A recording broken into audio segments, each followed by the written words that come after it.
Hello, welcome to another talk on money, business, and investing. My name is Jose. I'm the founder of the company and brand here at Master Investor. Subscribe to our channel and leave a comment or a question if you have one. By the end of this talk, we're going to figure out how to avoid bad investments. That's today's topic. Our mission here at Master Investor is to elevate the financial well-being of humanity through high-quality financial education. Made simple, we look at opportunities to build passive income and true wealth. We are the global brand of money, business, and investing. Welcome to our community. Turn on the notifications and take notes, because remember that here in our community at Master Investor, we define investing as having a plan. We cannot call ourselves investors if we don't have a winning business plan. And more importantly than all of that is to know the exit strategy even before we get into our investment. There are 5 asset classes that we can invest in. They all require financial education. And the 5 asset classes are: number 1, business; number 2, real estate; number 3, crypto; number 4, paper assets; number 5, commodities. It is important that we learn how to invest in all of them, because that is how we protect ourselves from down economies, and we can stay ahead of inflation. Because since today the economy works with printing money through debt, and we can say that money is debt and debt is money. It's not longer real money, it's an idea backed up by confidence. The more the Federal Reserve Bank, by the way, such bank is not federal because it's controlled by leaders around the world and nobody exactly knows who they are. And it's not a reserve because it prints money. And today is digital. So there is a portion that is printed and injected physically into the world, into the economy. And that's when we see that fiat money, that paper that people like to save in the bank, and or they like to put it somewhere under their mattress, which is not ideal because money loses value every day due to the fact that it's no longer backed up by gold. And we learned that happened back in August 15, 1971, where President Nixon separated the gold standard from the US dollar. From that point forward, money became monopoly money, fiat money, and just an idea, like I said, backed up by confidence. Once we understand that and now we operate with the new rules of money, then we can successfully use debt to invest for passive income. In other words, if we have a credit card that has X, Y, and Z amount on it, and interest is X, Y, and Z, and we find an investment that we can put that entire credit card into that investment, and we have an exit strategy, we have a winning business plan. We know that the revenue of the business will cover the expenses of the credit card and the interest. And on top of it, it will leave us with positive cash flow. Now, if we're using 100% finance through debt to be able to acquire or build that deal, if we're using the credit card alone without using our capital and we're creating passive income, then that is literally infinite return on investment. That's what we call money for nothing. That's the holy grail, because that is tax-free wealth right there, legally, because all debt is tax-free, because money is created with debt. So today the government works with debt. They want to do something, they print money, and the inflation rises. The dollar loses value because it's no longer backed up with gold like it used to before 1971. Before President Nixon separated the gold standard from the US dollar, then it was maybe okay to save some money because it was backed up by gold. So you could live just on the interest that the money was creating for the person at the end of the year, but just by having the money sitting in the bank. But that doesn't work any longer. We have to move our money from a cash flowing asset to another cash flowing asset. And that's what we are here to master, is to be able to raise capital, because that's the job number 1 of a wealthy entrepreneur. We're in the job number one of an inside investor or capitalist or master investor is to multiply money and sound investing successfully fast, right? We need to get that passive income coming in quickly because that's the income that we thrive with. We don't make any other type of income except passive income and sometimes capital gains income, because some asset classes will only bring us capital gains income. However, rule number one here in our community at Master Investor is that we work to build passive income and multiply capital through sound investing, because that is literally what the ultra wealthy is doing daily. And when we master to put a deal together, then what happens is that money will come to us. And there's plenty of money in the world because we can always create new money from thin air, because the banks are in the business of what? Of lending money. And they do that to the people that they can see that they know how to operate a business and they know how to put a deal together that is valuable, because the more assets that the bank holds, the more money that they can print and they can lend through loans. And so it makes their CAMO score stronger. And the CAMO score is basically the credit score of the bank. The more assets that they have, the more money they can print with the money that they have from the savers. So what happens is that bank turns around, prints more money with the savers' money, and then uses that money to create loans to people that know what they are doing in regards to investing. We bring in deals that are sound to the bank and they can see it and they're betting on the deal. They're not betting on us. The bigger and the more sound the deal is, the bank will look at the deal instead of us. They take their eyes away from us because they're putting the money into the deal. And then we are the ones that are going to control the deal and the operation, make sure that the bank gets the payments every single month for the debt service or the payment, the cost of the debt that we acquire. So the key of becoming truly wealthy is to literally learn how to manage debt and be in as much debt as possible. So here at Master Investor, we do things straight to the ultra wealthy mindset.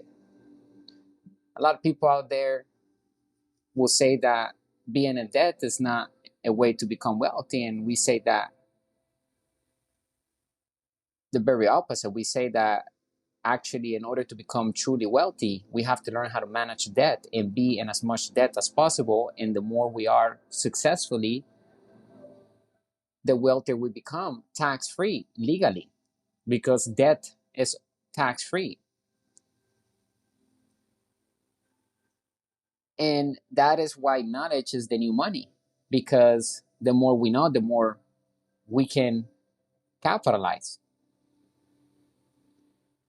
Make sure you visit our website, go to our products, and check out the digital courses. We have 3 books right now: How to Build Cash Flow with the Internet, Turn Passive Income On, The 10 New Rules of Money, and How to Invest in Crypto to Build Wealth. Stay tuned, because we'll be releasing our 4th ebook, which is called How to Raise Capital to Build Wealth. And also our 5th ebook is coming out very soon. And a lot more products and tools that we're putting together on each digital asset that we have on our website, which whatever time we get in, we will be grandfathered for any other additional asset that we add into that digital course. So it's a win-win partnership. Take a look at the courses, add those business books into our libraries, because remember, knowledge is the new money. And we need to know what other people don't know about money. And we need to invest with the ultra wealthy context, which is very important. Find the red flags of any deal by using the following key points. Summary. The secret to profitable investing is to recognize the scams before they happen to us. Our investment choices should be based on reason, financial education, and due diligence. Remember that the most important words in the business language are cash flow. The second most important words are due diligence. We will understand why that is by the end of today's talk. It is more difficult for someone to take advantage of us the more we know. Bonus, at the end of today's article, we will learn how to budget like the ultra wealthy and not like the poor and middle class do. We could discover early on in our financial education journey that not all of the resources available are charitable. However, in a world where criminals are constantly searching for the next victim, being able to recognize warning signs in financial transactions is not only a skill, it is a necessity. Let's talk about a few things about avoiding these pitfalls over the years, often the hard way. Here are 10 essential tips below to help us avoid scams and make better financial choices. Number one, context is important. Context should be the first consideration for new investors. Where is the opportunity being presented? We ask. And how is the chance being offered? How is the opportunity that we're being pitched? How is it being offered to us? It is probably fraud if someone is approaching us with an investment proposal in an odd or casual way, such as in a restroom or via unwanted emails or without a plan, etc. For example, at one conference, we were approached in the middle of a restaurant by someone who was trying to sell a substitute for a product that was being pitched at the event. Do they realize they are pitching us in a bathroom? Although it sounds amusing, the context made it clear to me right away that this was not real. Scammers frequently use anonymity or rely on reliable platforms to conceal their activities. Don't bite if we come across unwanted offerings in social media posts or podcast comments. A trustworthy investment will never come from an unreliable source or compel us to take rash action. Always question ourselves, does this setting make sense? And what's the plan? What's the exit strategy? What's in it for me? All of these questions are very important, and it's about the numbers. Do they make sense when we read the financial statement? So the more education we have financially, the better we are at avoiding scams. And a lot of people fall for them. We see it all the time. Two, offers that seem the numbers do not make sense after thorough due diligence should be avoided. Any investment that the numbers do not make any sense after we do a due diligence through the financial statements, then we should definitely pass it on and we should never go into that deal because it's a liability. Generally speaking, if something seems too good to be true, it is not always a scam. We cannot be just driven by being skeptical about everything because then we'll miss opportunities that may be good and they are true. We must do our due diligence before making assumptions. Scammers take advantage of our need for quick, simple gains. With less work, they will guarantee enormous profits in a short period of time. To put it plainly, there are no shortcuts when it comes to investing and building true wealth. The only shortcuts that exist, and we always say that, is by studying our mentors, the people that already have done what we want to do, and use their knowledge and turn that knowledge into our knowledge by applying what they have learned throughout the entire journey so that we avoid mistakes that majority of people are making. And that way we could become ahead of the competition and we are quantum leap into our ideal scene instead of going through the hard road of learning the hard way of making the mistakes ourselves. So that's the only shortcut that we can actually have in life, is to learn from our mentors, which is very important. We always say invest in our financial education, invest in self-development, grow the leaders in our organizations, because that's how we grow our companies, and it starts with us. The company always reflects the owner, so who's behind the operation is what makes everything risky or not. And there's always risk.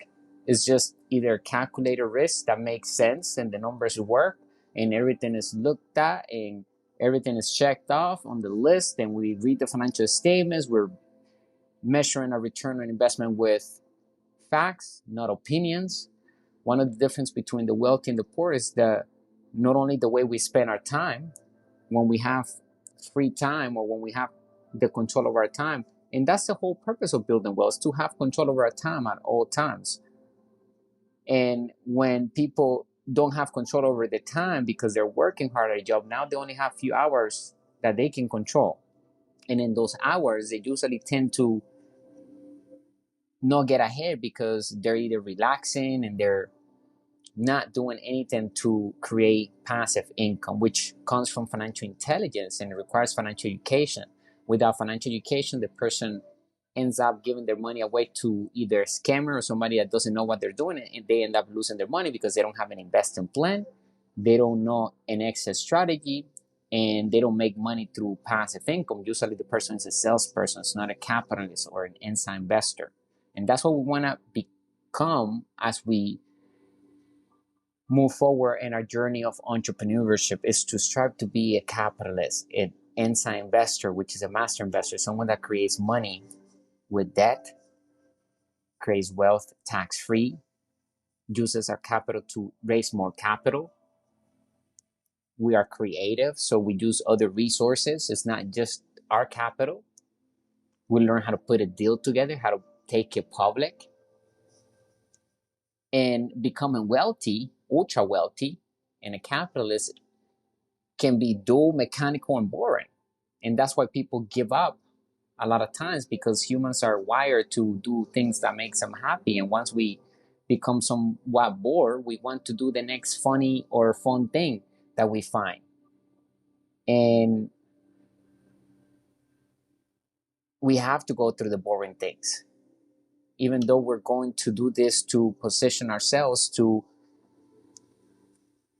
live through our passions and our purpose in life. We have to also do things that maybe we're not in love with, such as learning how to incorporate or how to trademark or how to speak to an attorney about taxes and about tax law, and how to get our CPA to do our taxes to match the ultra wealthy context. So we need a CPA that actually says, make as much money as you can, because we're minimizing taxes all the way to zero anyway. We have a tax strategy. All this money that we're making this year is going to be allocated in these places. We're going to document everything. We have the evidence, and we can minimize taxes because the tax code says so. It says that if we do this way, and we have the documents to back it, we can minimize taxes. And since we use debt, and since we are billions of dollars in debt, then we can actually have tax-free wealth this year. We're paying zero in taxes. That's the type of CPA that we want in our team, someone that understands the wealthy context and goes based on the tax code. And it's not a CPA for the middle class or the poor. There are two types of mindset when it comes to money: the wealthy mindset and the poor mindset. We have to have the context of the wealthy. And this is exactly what we're equipping ourselves with here at Master Investor, is all the tools and resources and the core values about money that we are updating, and we're shifting it to the ultra wealthy context, which is the main thing that people lack when it comes to building their wealth. It's not money that makes us wealthy. At the end, is our knowledge. A lot of people that win the lottery end up being broke. People that inherit money end up being broke, and usually they take their businesses or their parents' businesses or their family businesses to the ground, and they don't make it where it expands or it becomes a true brand, or they just lose the leadership that the business was built in.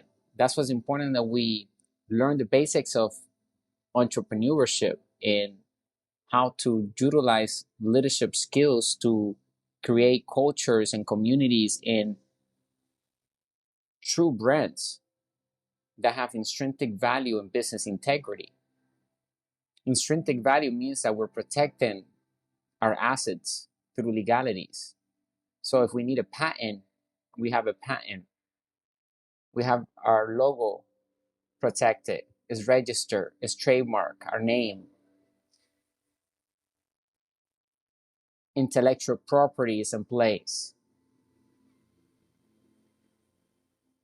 That is what turns a business into a true brand, is having intrinsic value. And business integrity means that it's making positive cash flow, because the business is built to raise capital from the front end, from the end users, on autopilot, because the product is solving a problem. And we need to peg the right niche so that we can continue to grow our database with more clients and we can expand. So we need to choose a product that people want to buy eventually. And the people that get the product, they will want to share with other people as well. We want to have a product that other people want to talk about it as well. So we need to answer those questions, and we need to write down what type of solutions we want to bring to the world. And we need to reverse engineer, do due diligence into the market that we want to go into. How many people can I get a day? How much is the profit? How much would I be able to acquire the product? Am I creating the product from scratch? Who's creating the product? Am I white labeling the product? I'm going to create the brand. I'm going to incorporate. We have to have a plan. And it starts with small steps. And it continues to be with small steps. It's all about the discipline and consistency that we have when it comes to building wealth. It's about understanding the basics of business, because the more we learn the basics, the better we can teach other people, and the better we can apply those concepts into our lives, because we're reminding ourselves constantly what we need to do and how we need to act when it comes to our investment strategies. A lot of people that lack knowledge when it comes to money, they fear business and investing, and they end up buying something, holding it, and praying, which is a poor strategy. We never want to pray into a deal that it may happen, because that means that the person measured that return on investment with opinions, which may never happen. We want to go with the facts, and those facts are found inside the financial statements of the businesses or investments that we go into. And we need to learn how to read financial statements. And we, as individuals, we have a personal financial statement, all of us. Therefore, we need to learn how to improve our personal financial statement, figure out how many assets do we have, how many liabilities do we have today, how many expenses, what are our expenses, our income, how do we make our money, how do we pay our bills. And we need to get the assets column going. If there's nothing in the assets column, we need to get our first asset. What is our first product that we're going to create or build or acquire to provide to the world? We need to find a solution, find a need, and then we need to fill it. And it's critical that we execute. It doesn't have to be perfect, because we're going to learn a lot through the ups and downs of life. We're going to learn the lessons behind the failures. And the more education we have, the more knowledge we obtain, the better we become at executing without having to learn the hard way. We can actually quantum leap into success overnight. So getting wealthy fast today, we can legally do it, because we have technology, artificial intelligence, we can sell worldwide. We don't have to have a lot of capital to start a business. In fact, we don't have to have any capital. We can start selling a product that is not even in our hands to the wide world. And if it's a good product and it goes viral, then the money came in before we even had the product. So we can actually create true wealth that is tax-free, because the new rules of money. Why? Because today money is debt. So let's go back to our list of 10 things that we should learn so that we can avoid bad investments. So number 2 was offers that the numbers do not make sense after thorough due diligence should be avoided. Genuine chances frequently involve risk and hard work. The pursuit of get wealthy and hard work, mentally hard work. It doesn't have to be physically. Remember, building wealth, once we get done doing our side of things, then the business is supposed to bring in wealth, meaning cash flow to us. It's supposed to bring in passive income on autopilot. So we're going to be making more by doing less. But yes, we have to put in the work at the beginning. We have to put in the time to build the business. We might have to stay up many nights, masterminding, getting that next client lined up so that we can continue grow the business to the next echelon, the next financial echelon that the business should be going to. It's supposed to continue to grow. As we depart from that business, we have the culture installed in it. We have the 8 integrities that makes a successful business extraordinary. Those 8 integrities, we find them inside of our ebook, How to Build Cash Flow with the Internet, Turn Passive Income Money. In the chapter where we explain the cash flow triangle, the 8 integrities are mission, team leadership, cash flow, communications, systems, legal, and product.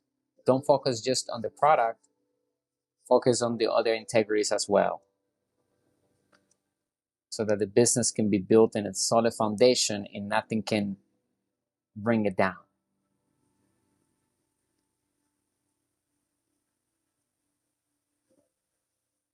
The pursuit of get wealthy with not risk schemes is one of the most common blunders made by novice investors. Like I mentioned earlier, investing has risk. It comes with risk. Everything in life is risky. So we have to calculate the risk, and we do that by understanding the numbers of the business, by having control over the business, over the investment. That's what's important, that we master how to raise capital, how to put the deal together, how to read financial statements, because with all of that in us, no one can ever scam us because we understand how to do business properly. A huge red flag is raised whenever someone promises outcomes or says their opportunity is risk-free. There's no such investment as risk-free, but there can be calculated risk, and it will feel like it's risk-free because everything is calculated. It makes sense. Due to today's technology and artificial intelligence, we can get wealthy quick. A good bargain fulfills a valid market need and is based on real value. Stop and reevaluate if we're emotionally drawn to an offer. Examine the specifics. Investigate further or leave it if it is not making sense. Number 3, emotional cues are warning signs. Scammers are skilled at playing on people's emotions. They want us to experience feelings that can impair our judgment, such as fear, greed, or hurry. For instance, they may play on our worries about losing financial stability or caution us that we will lose out on exclusive deal. Many individuals have lost all of their life savings as a result of making decisions based only on their feelings and opinions. So one of the main difference between the wealthy and the poor, aside from investing our time into building businesses, and the poor usually invest in the time and doing fun things before they focus on their finances and creating passive income. However, the other thing that they they're different in is that the poor measures their investments or their money with facts, with opinions rather, and the wealthy, we use facts. We want to go with the truth because we go through the due diligence, because we have financial education. The poor doesn't have the financial education, so they go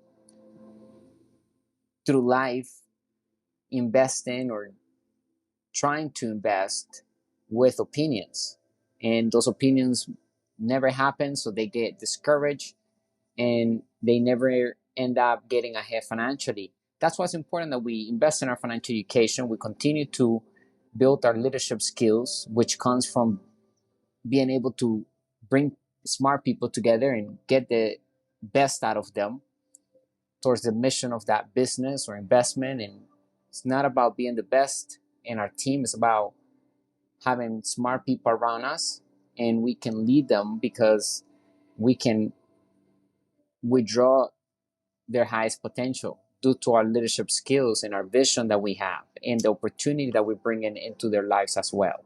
That's why it's important that inside of our communities, we also create a win-win partnership with the staff, that there's no cap for them to grow their income as well. Because the more they can grow their income within our company, If the company is truly a capitalist company, then we should definitely build it with those principles underneath, meaning that the staff can make more cash flow, more income as they bring more value into the organization. And we have people that will stay forever because they're making more money the more value they bring in.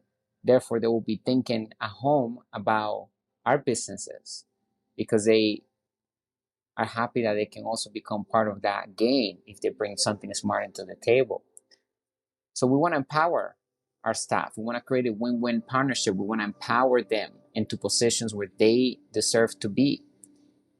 And it could be the person that has the lowest position. It could be the cleaning person. It could be the secretary. If that individual brings something into the table that creates cash flow, then that person needs to be promoted immediately. It needs to be given a certain amount of that cash flow as well. It's all about creating that win-win relationship all the way around, being transparent.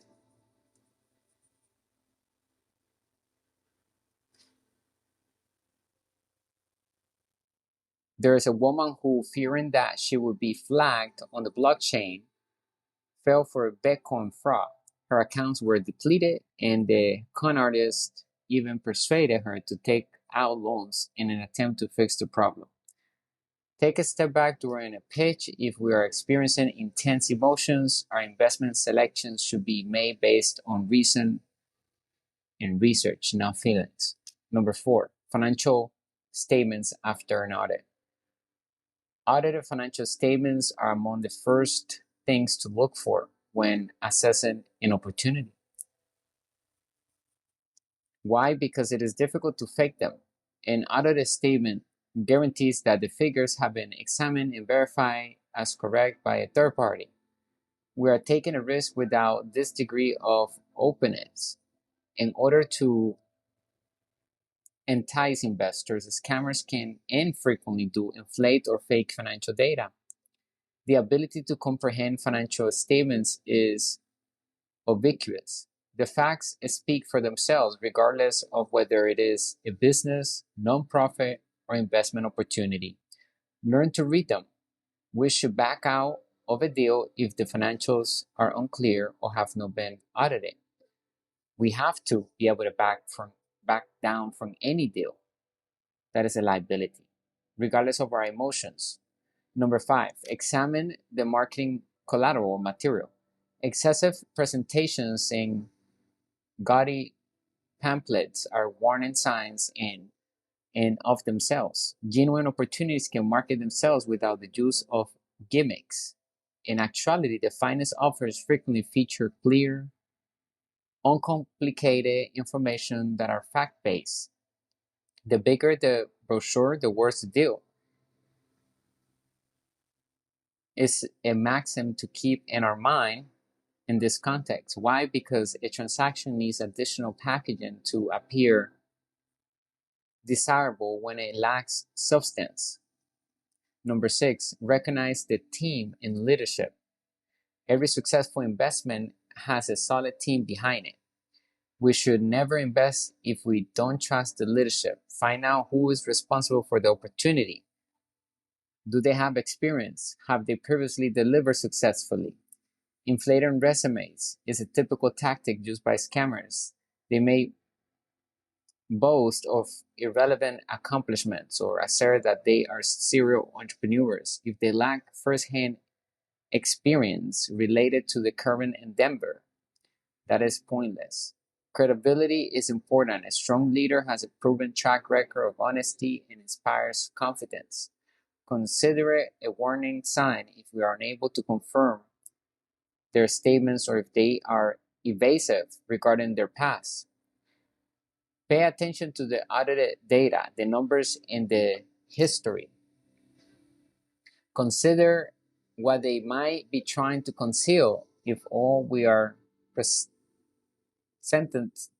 pretenses such as opulent pictures and grandiose claims. Number 7, there are legal scams. Not all scams are illegal. Despite operating inside legal systems, some continue to unfairly abuse investors. For instance, casinos are legitimate, but made to gradually steal the user's money. Legal frauds in the investment industry frequently involve investments with unfavorable terms or poorly designed funds. Something is not always morally right or profitable just because it is legal. Examine the fine print, recognize who stands to gain the most from the agreement. Follow our instincts and move on if it feels like the odds are stacked against us. Number 8, start with what we know. If investing is new to us, stay with what we know. Although it can be tempting to seize novel and exciting chances, complexity can conceal dangers.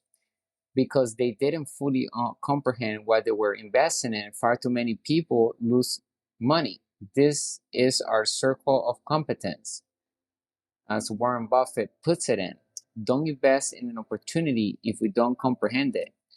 Begin modestly, select businesses or sectors that we are familiar with. Our portfolio can grow as our expertise does. However, before investing our money, always make sure we understand the basics completely.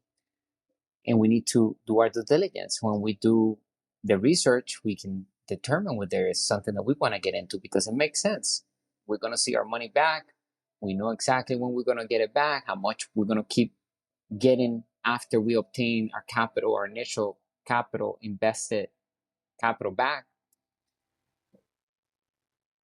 And we want to reach infinite return on investment.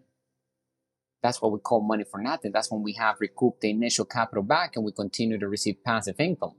And it's tax free because usually we're using debt, and passive income can be brought down all the way to zero in taxes as long as we allocate the passive income into the right places with the right documentation backing it, aligned with this tax strategy that we have with our tax planner, our bookkeeper, and of course our tax attorney. So we must invest when we have a winning business plan, we have an exit strategy, we know everything about the business, we have control, and it's a win-win partnership. Whatever we're doing is creating a win-win for everybody involved. Number 9, risk management and positioning sizing or position sizing. An essential component of profitable investing is risk management. Never put all our eggs in one basket, no matter how good a deal looks. It's all about diversifying among the 5 different asset classes, as we said earlier on our talk. That's how we minimize our danger when the economy goes down. And that's how we protect ourselves from inflation, is by diversifying among the 5 different asset classes. For passive income, and sometimes we'll get capital gains income, but specifically we have to focus on passive income. And it requires more financial education, more leadership, more self-development. So it's a higher commitment for those who really want to go the route of becoming ultra wealthy beyond our dreams.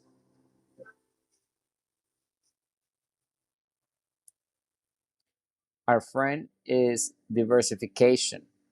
We lessen the impact of any one failure by distributing our assets among several prospects. For instance, an investment is probably not a good fit if it takes 100,000 and that's all we have. As our portfolio and confidence increase, start with lesser position sizes and work our way up. Staying in the game long enough to take advantage of future possibilities is the key to risk management. Number 10, ongoing financial education is essential. And lastly, never stop learning. The best approach to protect ourselves from fraud is to keep knowledgeable about the constantly changing financial world. Read books, enroll in classes, and pay attention to reliable professionals. Keep in mind that it is more difficult for someone to take advantage of us the more we know. Prioritizing education can help us not only steer clear of bad bargains, but also put ourselves in a position to recognize good ones. Every investment should be made with as much information as possible. The return on investment should always be measured with facts, not opinions. These are the 10 essential guidelines will safeguard our funds and enable us to make prudent investments. Remain alert, educated financially, and have fun with our investments. Bonus, how to budget like the ultra wealthy, making a budget like the wealthy. The wealthy do not compare our income and expenses using a budget. Instead, we see it as a means of getting ready to make more money. So when we budget, is to make a plan, and we're planning for that money to go into somewhere, into an asset, specifically a cash flowing asset that will multiply that capital and will bring that capital back to us and will continue to create more money to the point that it will take us to infinite return on investment, where it's money for nothing and it's tax free legally.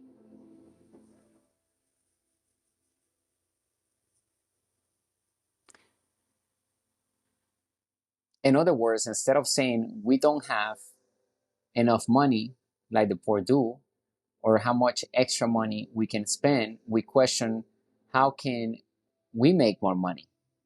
And there's always enough money because today money is created with debt. And all we have to do is have confidence behind our plan. And we have to show the facts. How can we make more money? The middle class will say. A person with a wealthy mindset will have the following personal financial statement. So how we make more money, how do we raise capital, is how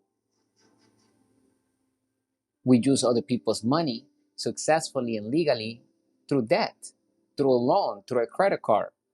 If we meet a private investor and we present the idea that private investor has capital to invest, if we meet a seller and that seller has confidence on their business and has been making them XYZ per day, they might be willing to do seller finance, and we use their credit, we use their faith on their own business, that we would use the cash flow of that business to pay him for the next 30 years. So we'll give you what you want with our terms. We'll pay the price that you want. However, we'll do it with our terms. We use the cash flow from the business every day, and we'll give you a percentage every day for the next 30 years, and we'll pay that price. And a lot of times it happens like that. So we can use other people's money. We have to become creative when it comes to building wealth. And when we budget like the ultra wealthy, which is to budget to become wealthier, not to shrink like the poor and middle class do. The poor mindset wants to shrink. The ultra wealthy mindset, we budget to make more money. Where are we going to put this money to make us more money, to bring this money back and also continue to bring us more money? So as we're looking at here on our screen, we have the cash flow pattern of the wealthy class. We see a financial statement, and in that financial statement, we see the assets column is being filled in with assets that pumps cash flow into our income column, and that income is used to go into our liabilities column, go to our expenses column, and in a lot of the times we can be so sophisticated that we use our expenses to bring them back into our asset column, because we turn some of our expenses can be turned into assets. It can come back into our assets column. That passive income, that cash flow can flow back into our assets column, because our liabilities can become assets as well. Some liabilities can become assets, because every liability that we have on our liabilities column is somebody else's asset in their financial statement, whether it's the bank's asset or somebody else is having that liability in their asset column. However, we can turn that liability on our financial statement into an asset majority of the times. We need financial education for that, and we need to take a look at what type of liability we're looking at, because not all liabilities can be turned into assets. The wealthy don't consider our current income when deciding if we can afford the gadgets we want to enjoy or the luxuries, right? We first focus on creating an asset. And we say, okay, we'll use that asset to pay for the cost of that liability. Rather, we inquire as to how much more we will have to create through investing in a cash flowing asset in order to pay for it. We then locate assets and investments to pay for the additional costs and all expenses in our lives. Therefore, we are always living above our means and not below our means. We are always expanding, not shrinking. When we operate like the ultra wealthy, then our lives are easy with total freedom.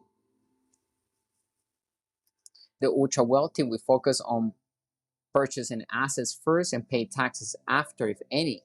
As we can see on our financial statement, our expenses shows that number one expense is acquired assets. So as our income comes in, our expenses, the first expense we have is acquired assets. We already have a plan for that income to be put into as an expense, a good expense, into an asset that will produce passive income.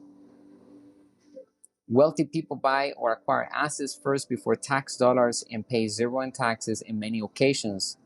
Then we acquire liabilities by having the assets pay for the expenses of liabilities. All is done legally using the tax laws and corporate law. So our expenses, as we can see here on our financial statement here, simplify on our screen.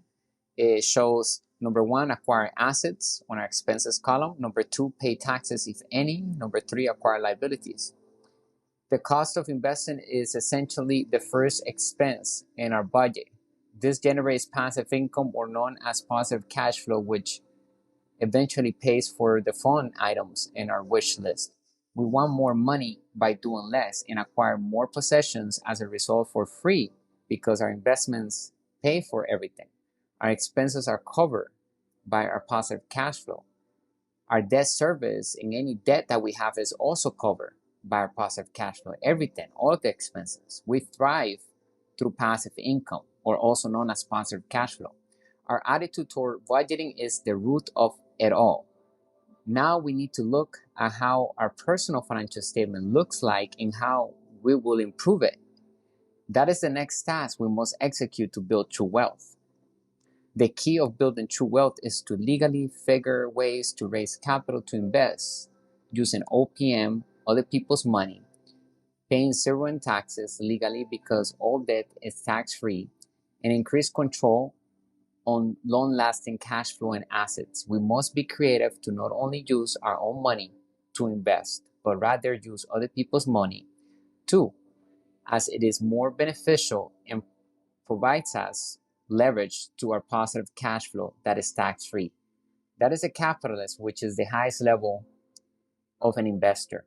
Someone that masters the ability to turn an idea into a real brand that others are eager to use the products the company delivers to the world.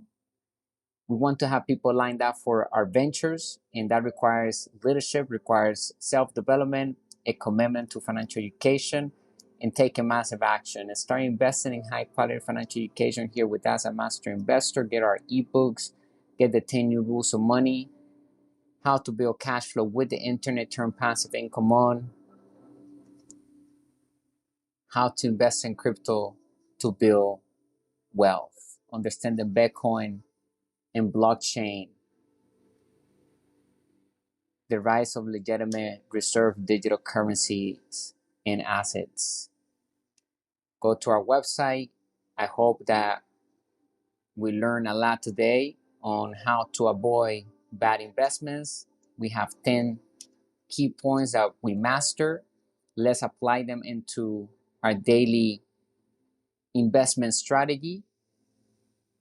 Put a plan together, begin to execute, and remember the exit strategy is the most important thing when it comes to invest, and we want to know exactly when are we getting our money back, because that's the point that we reach infinite return on investment. That's the holy grail of investing. That's when we have no money into the deal and we still control the deal and making money from that deal.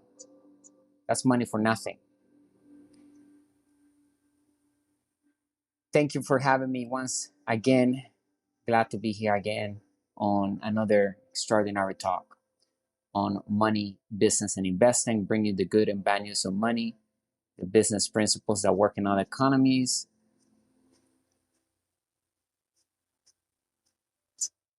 Let us know if you have any questions. We're going to come back and answer and open a dialogue on today's topic.